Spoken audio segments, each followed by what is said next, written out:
మొన్న రేగి చెట్టుకి అన్సీజనల్లో రేగిపళ్ళు వచ్చాయని చెప్పేసి మాట్లాడుకున్నాం కదా. ఆ కాయలు మొన్న కొన్ని కింద పడ్డాయి, బట్ తీసి చూస్తే లోపల పురుగులు ఉన్నాయి.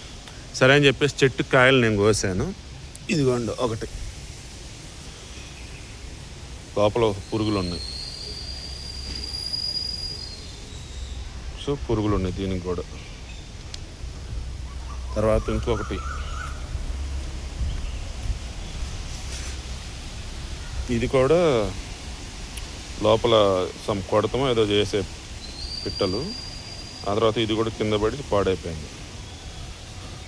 సో సింపుల్, నేను చెప్పదలుచుకున్నది ఏంటంటే అన్సీజన్లో వచ్చేవి చాలా వరకు అన్నేచురల్గానే ఉన్నాయి.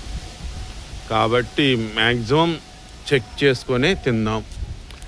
అండ్ లైఫ్లో కూడా అదేంటిరా ఇప్పుడు కదా, ఇప్పుడు జరగకూడదు కదా, ఇవి ఇప్పుడు రాకూడదు కదా వీళ్ళు అనుకున్నవి కానీ అలా వచ్చిన మనుషులకు సంబంధించి కానీ బ్లైండ్గా మాత్రం వెళ్ళకండి. జాగ్రత్తగా క్రాస్ చెక్ చేసుకొని అప్పుడే అడిగేయండి, తినండి, తీసుకోండి. ఓకే, ప్లీజా.